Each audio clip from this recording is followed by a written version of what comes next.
നമുക്കിന്ന് അടിപൊളി ഒരു ചിക്കൻ കറി വയ്ക്കാം. അതിന് ഇപ്പോൾ ഏകദേശം 1 കിലോ എൻ്റെ അടുത്ത് ഉണ്ടാവും ഈ ചിക്കൻ. അത് നന്നായി നമുക്ക് കഴുകി വെള്ളം വാർന്ന് പോയിട്ട് വേണം ചെയ്യാനായിട്ട്. അപ്പോൾ ഇത് ഇത്ര വലിയ കഷ്ണങ്ങളാക്കേണ്ട, അതിൽ നിന്ന് ചെറിയ കഷ്ണങ്ങളൊക്കെ ആക്കിയിട്ട് വേണം ഇത് ഉണ്ടാക്കാനായിട്ട്. അപ്പം നമുക്കത് കഴുകി വെടപ്പാക്കിയിട്ട് വരാം. നമ്മളിപ്പോൾ സബോളയും പച്ചമുളകും ഇഞ്ചിയൊക്കെ അരിഞ്ഞ് വെച്ചിട്ടുണ്ട്. ഇനി നമുക്കത് എങ്ങനെ വെക്കാൻ നോക്കാം. അതിന് സ്റ്റവ് കത്തിച്ച് ചട്ടിയിൽ ഞാൻ വെളിച്ചെണ്ണ ഒഴിക്കുന്നു.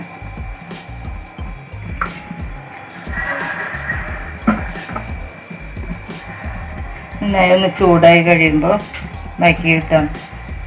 ചിക്കൻ നമുക്ക് അധികം ഈ വലുപ്പമൊക്കെ മതി. സാധാ ചെറിയൊരു വലുപ്പത്തിലൊക്കെ നുറുക്കി നന്നായി കഴുകി വെള്ളം വാർന്ന് പോയിട്ട് വെക്കണം കേട്ടോ. അതിലേക്ക് ഇഞ്ചി അതിൻ്റെ ഒപ്പം തന്നെ വെളുത്തുള്ളി ഇടാം.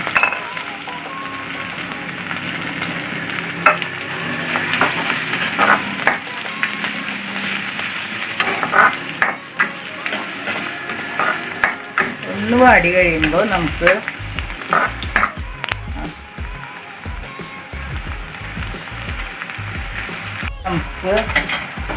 പച്ചമുളക്, അതിൻ്റെ ഒപ്പം തന്നെ സവാള,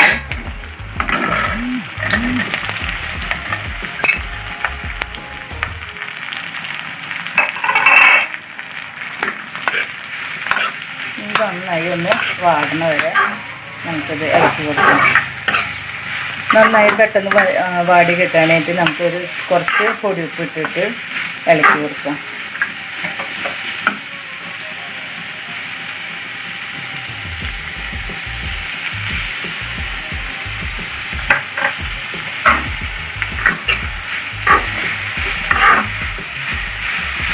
ഏകദേശം നമുക്ക് സവാള വരട്ടി കിട്ടിയിട്ടുണ്ട്. ഈ ഇത്രയ്ക്കും കളറിൽ അത് വരട്ടി വരണം കേട്ടോ. അത് കഴിയുമ്പോൾ നമുക്ക് ഇനി മസാലകൾ ഇടാം. അപ്പോൾ തീ നന്നായി കുറച്ചിട്ടിട്ട് മസാല ഇടണം. ആദ്യം അളന്ന് വെച്ചിരിക്കുന്ന മഞ്ഞൾപ്പൊടി മല്ലിപ്പൊടിയാണ് ഇടുന്നത് കേട്ടോ. അതൊന്ന് നന്നായി ഇളക്കി അതിൻ്റെ ഒരു മണം പോകാനായിട്ട് ഇളക്കി.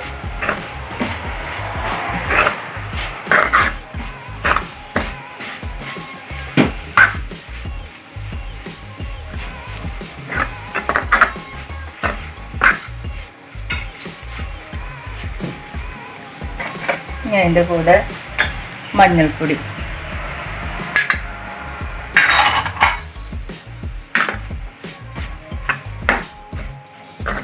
മസാലകളൊക്കെ ഇടുമ്പോൾ നമ്മൾ നന്നായി തീ കുറച്ചിട്ടിട്ട് ഇളക്കിക്കോളാം.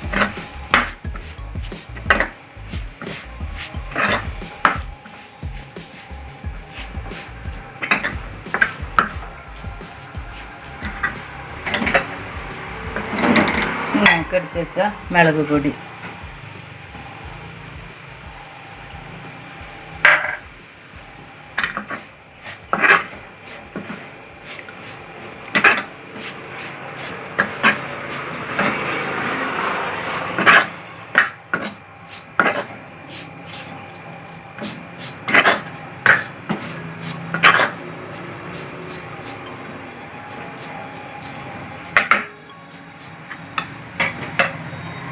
ഇനി ചേർക്കേണ്ടത് മസാലയാണ്. ആ മസാല ഞാൻ കടയിൽ നിന്ന് മസാല മേടിച്ച് പൊടിച്ച് വീട്ടിൽ വെച്ചതാണ്.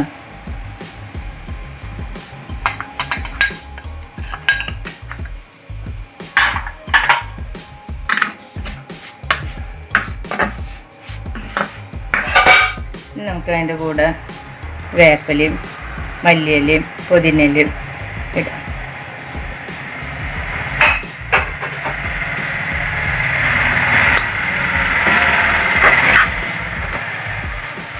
നന്നായി ഒന്ന് വാടി.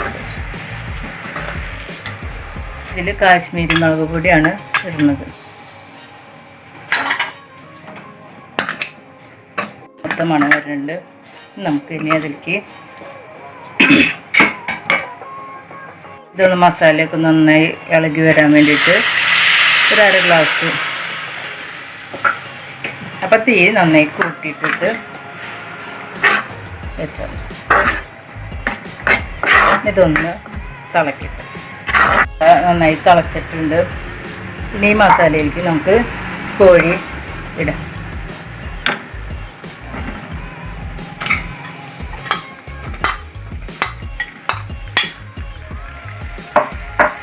അതിലേക്ക് നമുക്ക് പാകത്തിന് ഉപ്പ്,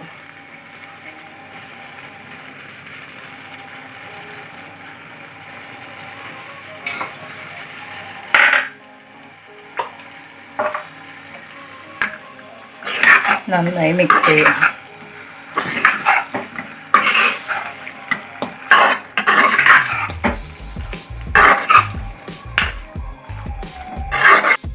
നമ്മൾ പിഴിഞ്ഞ് വെച്ചിരിക്കുന്ന ചെറുനാരങ്ങ ഒരു 2 ടേബിൾ സ്പൂൺ ഒഴിക്കാം.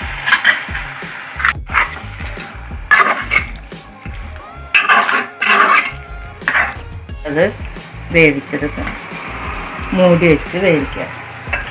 തീ നന്നായി ഒന്ന് ഒരു മീഡിയം ഫ്ലേവറിൽ മതി. എന്നിട്ട് നമുക്ക് മൂടിയിട്ട് ഇടയ്ക്കൊന്ന് ഇളക്കി കൊടുക്കുക. ഒരു അരമണിക്കൂർ കഴിയുമ്പോഴേക്കും ഏതാണ്ട് ചിക്കൻ കറി ശരിയാവും. ചിക്കൻ കറി ഏതാണ്ട് റെഡി ആയിട്ടുണ്ട്. ഇപ്പം നന്നായി വെളിച്ചെണ്ണയൊക്കെ പൊന്തി നന്നായി തെളിഞ്ഞ് കാണാണ്ട് ഇളക്കി നമുക്കിത് ചിക്കൻ വെന്തോന്ന് ഇടയിൽ നോക്കണം കേട്ടോ. ഇപ്പോൾ ചിക്കൻ നന്നായി വെന്തിട്ടുണ്ട്, ചിക്കൻ. അപ്പം നമുക്കിനി ഇത് ഇറക്കി സെർവ് ചെയ്യാം. നമുക്കിത് അപ്പത്തിൻ്റെ കൂടെയോ ചോറിൻ്റെ കൂടെയോ ചപ്പാത്തിയുടെ കൂടെയോ എങ്ങനെയാണെങ്കിലും ഇത് കഴിക്കാം. നല്ല ടേസ്റ്റുള്ളൊരു ചിക്കൻ കറിയാണ്. നിങ്ങളെല്ലാവരും ഇത് ഉണ്ടാക്കി നോക്കണം. ചിക്കൻ കറി നല്ല നന്നായി വെന്ത് പാകത്തിനായിട്ടുണ്ട്. ഇനി ഇതിൻ്റെ കൂടെ നമുക്ക് പാലപ്പവും പട്ടയപ്പോ പിന്നെ ഇടിയപ്പോ എന്ത് വേണമെങ്കിലും കഴിക്കാം. ഞാനിനി അടുത്ത ഒരു പാലപ്പത്തിൻ്റെ റെസിപ്പിയുമായിട്ട് വരുന്നതായിരിക്കും. എൻ്റെ ഈ റെസിപ്പി നിങ്ങൾക്ക് ഇഷ്ടപ്പെട്ടെങ്കിൽ എൻ്റെ ചാനൽ സബ്സ്ക്രൈബ് ചെയ്യുക.